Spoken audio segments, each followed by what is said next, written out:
నమస్కారం. భారతదేశ చరిత్రలో ఎన్నడూ లేనంతగా ప్రస్తుతం చోళ సామ్రాజ్యం గురించి చర్చ జరుగుతోంది. ముఖ్యంగా కల్కి కృష్ణమూర్తి గారు రాసిన పొన్నియిన్ సెల్వన్ నవల ఆధారంగా మణిరత్నం గారు తీసిన సినిమా తర్వాత దేశవ్యాప్తంగా ఈ గొప్ప రాజవంశం పట్ల ప్రజల్లో విపరీతమైన ఆసక్తి పెరిగింది. అయితే ఈ సినిమాలో చూసిన కథకు, వాస్తవ చరిత్రకు మధ్య ఉన్న వ్యత్యాసాలేమిటి?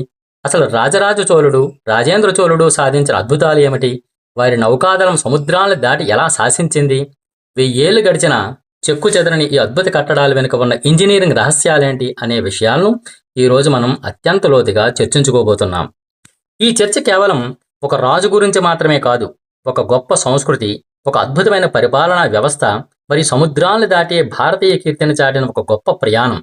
కాబట్టి ఈ చారిత్రక ప్రయాణంలో మీరు కూడా పూర్తిగా మమేకం కావాలంటే ఈ వీడియోను ఆఖరి వరకు ఎక్కడా స్కిప్ చేయకుండా పూర్తిగా చూడమని కోరుతున్నాను. ఎందుకంటే మనం చర్చించుకోబోయే ప్రతి అంశం ఒకదానితో ఒకటి ముడిపడి ఉంది. చోళుల చరిత్ర గురించి మాట్లాడుకునేటప్పుడు మనం ముందుగా ఆ వంశం యొక్క పునాదులను అర్థం చేసుకోవాలి.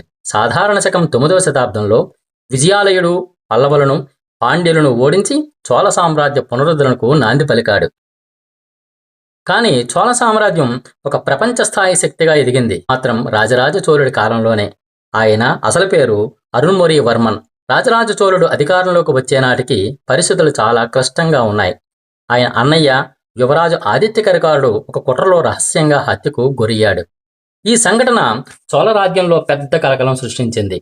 ఆ సమయంలో అరుణ్మొళివర్మన్ ప్రజల ఆదరణ పొందినప్పటికీ ఆయన తన బాబాయి ఉత్తమ చోళుడి సింహాసనాన్ని అప్పగించి ఆ తర్వాతే తను పట్టాభిషిక్తుడయ్యాడు. ఈ త్యాగం మరియు వ్యూహాత్మక ఆలోచనే ఆయనకు ఒక గొప్ప నాయకుడిగా తీర్చిదిద్దాయి.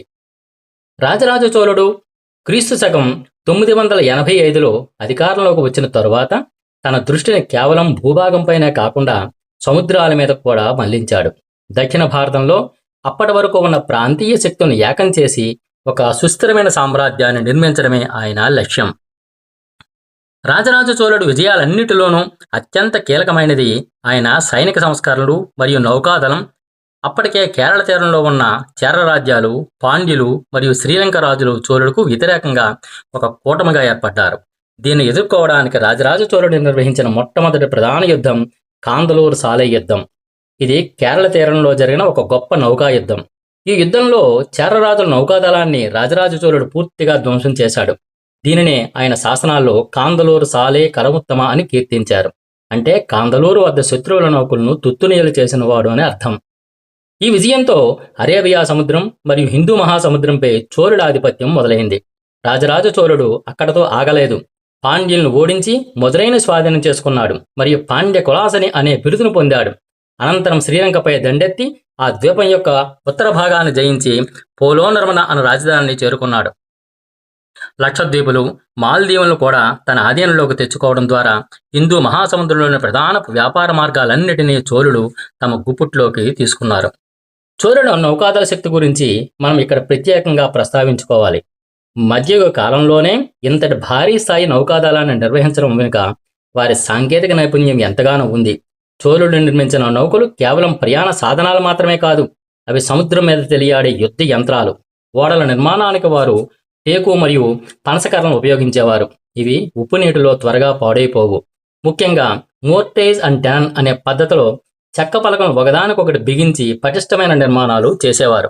అంతేకాకుండా కొబ్బరి పీచు మరియు సహజ రసాయనాలతో కుట్టిన ఓడలు సముద్ర అలల ఒత్తిడిని తట్టుకోవడంతో ఎంతో సరళంగా ఉండేవి. వీరు ఋతుపవనాల గమనాన్ని క్షుణ్ణంగా అధ్యయనం చేసేవారు.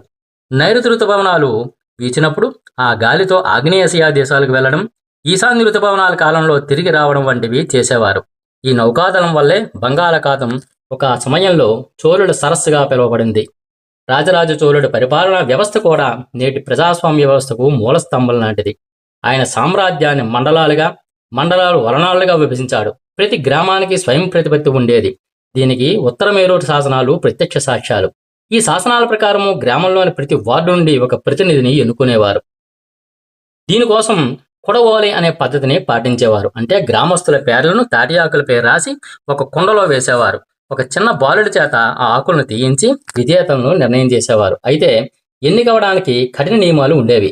సొంత ఇల్లు కలిగి ఉండాలి, వేదాలలో పరిజ్ఞానం ఉండాలి, మరియు గతంలో ఎటువంటి అవినీతికి పాల్పడి ఉండకూడదు. ఈ స్థాయి పారదర్శకత 1000 ఏళ్ల క్రితమే ఉండడం నిజంగా ఆశ్చర్యకరం. రాజరాజ చోళుడి తర్వాత ఆయన కుమారుడు రాజేంద్ర చోళుడి సామ్రాజ్యాన్ని మరింత ఉన్నత శిఖరాలకు తీసుకెళ్లాడు. రాజేంద్ర చోళుడి పాలన సాధారణ శకం 1014 నుండి 1044 చోళ సామ్రాజ్య విస్తరణ అత్యున్నత దశగా చెప్పవచ్చు. ఆయన తన తండ్రి ప్రారంభించిన శ్రీలంక జయయాత్రను పూర్తి చేసి మొత్తం ద్వీపాన్ని తన వశం చేసుకున్నాడు. కానీ ఆయన చేసిన అత్యంత సాహసోపేతమైన పని ఉత్తర భారతదేశంపై దండయాత్ర. తన సైన్యంతో గంగానది వరకు ప్రయాణించి కళింగ, బెంగాల్ రాజులను ఓడించి గంగాజలాన్ని తీసుకువచ్చాడు. ఈ విజయానికి గుర్తుగా ఆయన గంగైకొండ చోళ అనే బిరుదును స్వీకరించి గంగైకొండ చోళపురం అనే కొత్త రాజధానిని నిర్మించాడు. గంగాజలంతో ఒక భారీ చెరువుని తవ్వించి దానిని చోళగంగం అని పిలిచాడు. ఇది ఒక రకమైన విజయ స్తంభం వంటిది. రాజేంద్ర చోళుడి కాలంలోనే చోళుల ఖ్యాతి సముద్రాలు దాటి ఆగ్నేయాసియాకు చేరింది. అప్పట్లో ఇండోనేషియా, మలేషియా ప్రాంతాలను శ్రీవిజయ సామ్రాజ్యం పరిపాలించేది. వీరు చైనాతో జరిగే సముద్ర వ్యాపారాన్ని అడ్డుకుంటున్నారనే కారణంతో రాజేంద్ర చోళుడు ఒక భారీ నౌకాదళాన్ని పంపి శ్రీవిజయరాజును ఓడించి కడారం, నేటి మలేషియాలోని కెడాను స్వాధీనం చేసుకున్నాడు. అందుకే ఆయనను కడారం కొండన్ అని కూడా పిలుస్తారు. ఈ దండయాత్ర వల్ల ఆగ్నేయాసియాలోని భారతీయ సంస్కృతి, హిందూ మతం మరియు వాస్తుశిల్పం విపరీతంగా వ్యాపించాయి. నేటికి ఇండోనేషియాలోని ప్రాంబరన్ దేవాలయాల్లో చోళుల శైలి కనిపిస్తుంది. మలేషియాలోని అనేక మంది రాజకుమారులు తమ పేర్ల చివర చోళన్ అని పెట్టుకోవడం ఈ ప్రభావానికి నిదర్శనం. ఇక చోళుల దేవాలయాల గురించి మాట్లాడుకుంటే తంజావూరులోని బృహదీశ్వర ఆలయం ప్రపంచ అద్భుతాల్లో ఒకటి. దీనిని రాజరాజ చోళుడు నిర్మించాడు. 216 అడుగుల ఎత్తున్న ఈ ఆలయ గోపురం విమానం 1000 ఏళ్ల క్రితం ఎటువంటి సిమెంటు, ఆధునిక యంత్రాలు లేకుండా కేవలం గ్రానైట్ రాళ్లతో నిర్మించారు. ఆలయం పైన ఉన్న 80 టన్నుల బరువున్న ఏకశిలను అంత ఎత్తుకు ఎలా తీసుకెళ్లారనేది ఇప్పటికీ ఒక మిస్టరీ. చరిత్రకారులు దీనికోసం 6 కిలోమీటర్ల పొడవైన వాలు మార్గాన్ని నిర్మించి ఏనుగుల సహాయంతో ఆ రాయిని పైకి లాగారనే భావిస్తారు. ఈ ఆలయంలోని విమానం లోపల ఖాళీగా ఉంటుంది. దీనివల్ల భారీ బరువు సమానంగా పంపిణీ చేయబడి భూకంపాలను కూడా తట్టుకుంటుంది. రాజేంద్ర చోళుడు తన తండ్రికి పోటీగా గంగైకొండ చోళపురంలో మరొక బృహదీశ్వరాలయాన్ని నిర్మించాడు. ఇది తన తండ్రి కట్టిన ఆలయం కంటే కొంచెం చిన్నదిగా ఉన్న శిల్పకళలో అత్యంత సున్నితత్వాన్ని కలిగి ఉంటుంది.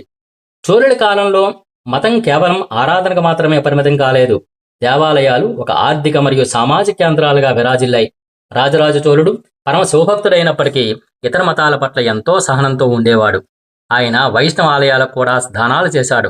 ఆయన అక్క కుందవై పెరట్టియార్ కూడా జైని దేవాలయాలకు, ఆసుపత్రులకు ఎన్నో దాన ధర్మాలు చేసింది. కుందవై రాజరాజ చోళుడికి ఒక గురువుల, మార్గదర్శిగా ఉండేవాడు. ఈ వంశంలో మహిళలకు కూడా ఎంతో ప్రాధాన్యత ఉండేదని వారి శాసనాల ద్వారా తెలుస్తుంది. ముఖ్యంగా శైవభక్తి సాహిత్యాన్ని ప్రోత్సహించి నాయనార్లు పాడిన దేవారం పాఠాలను సేకరించి భద్రపరిచింది చోళులే. అందుకే రాజరాజ చోళుడికి తిరుమరై కండ చోళన్ అనే బిరుదు కూడా వచ్చింది. చోళుల చరిత్రలో అత్యంత ఆసక్తికరమైన భాగం వారి ఆర్థిక స్థితిగతులు. వారు పత్తి వ్యాపారంలో ప్రపంచ ప్రసిద్ధి చెందారు. ఉరయ్యార్ నగరం పత్తి వ్యాపారానికి ప్రధాన కేంద్రంగా ఉండేది. వారు చైనాకు దౌత్య బృందాలను పంపి వ్యాపార సంబంధాలను మెరుగుపరుచుకున్నారు. వారి దగ్గర ఐట్నో ట్రువర్ వంటి శక్తివంతమైన వ్యాపార సంఘాలు ఉండేవి. ఇవి సొంత సైన్యాన్ని కూడా కలిగి ఉండి అంతర్జాతీయ వ్యాపారాన్ని నిర్వహించేవి.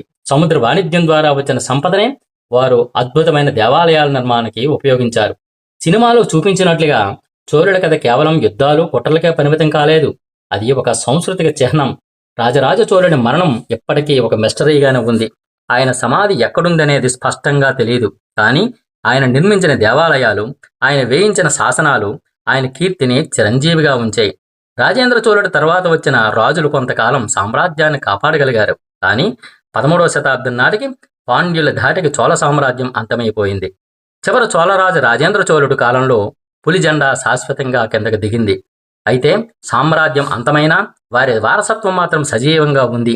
మన ఆగ్నేయాసియా దేశాల సంబంధాలు, మన ఆలయ వాస్తుశిల్పం, మన గ్రామ పంచాయతీ వ్యవస్థ, ఇవన్నీ చోళుల నుండి మనం పొందిన గొప్ప ఆస్తులు. ఆనాడు చోళులు నిర్మించిన కట్టడాలు నేటికి యునెస్కో ప్రపంచ వారసత్వ సంపదగా గుర్తింపు పొందాయి. ఈ రోజు మనం అనుభవిస్తున్న అనేక సామాజిక సంస్కరణలకు పునాదులు ఆనాడే పడ్డాయి.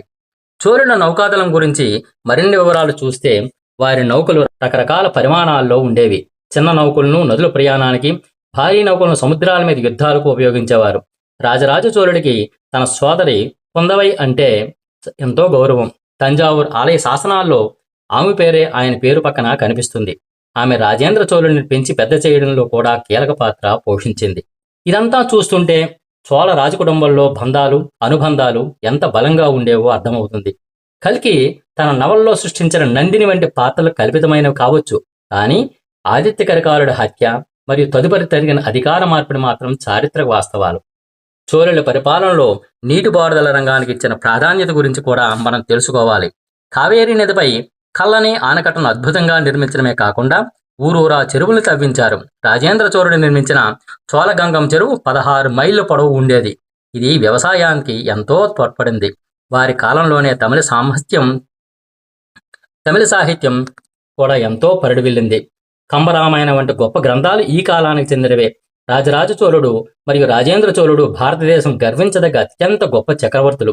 వారి చరిత్రను చదవడం అంటే కేవలం యుద్ధాలను చదవడం కాదు, ఒక గొప్ప సంస్కృతిని, ఒక అద్భుతమైన విజన్ను అర్థం చేసుకోవడం. ఈ రోజు మనం చర్చించుకున్న ఈ విషయాలు మీకు చోళుల చరిత్రపై ఒక స్పష్టమైన అవగాహనను ఇచ్చాయని ఆశిస్తున్నాను. మిత్రులారా, చోళుల గురించి, వారి అద్భుతమైన నౌకాదళ శక్తి గురించి మరియు వారు నిర్మించిన బృహదీశ్వరాలయం వంటి గొప్ప కట్టడాల గురించి మనం తెలుసుకున్న ఈ చారిత్రక సమాచారం మీకు నచ్చినట్లయితే దయచేసి ఈ వీడియోను లైక్ చేయండి. ఇలాంటి మరిన్ని ఆసక్తికరమైన మరియు లోతైన చారిత్రక విషయాల కోసం ఈ ఛానల్ను సబ్స్క్రైబ్ చేసుకోండి. ఈ సమాచారం మీ స్నేహితులకు మరియు కుటుంబ సభ్యులకు కూడా ఉపయోగపడేలా ఈ వీడియోను వారితో షేర్ చేయండి. చోళుల గురించి మీకు అత్యంత ఆశ్చర్యం కలిగించిన విషయం ఏమిటో కామెంట్ బాక్స్లో తప్పకుండా తెలియజేయండి. మీ అభిప్రాయాలు మాకు ఎంతో విలువైనవి. ధన్యవాదాలు.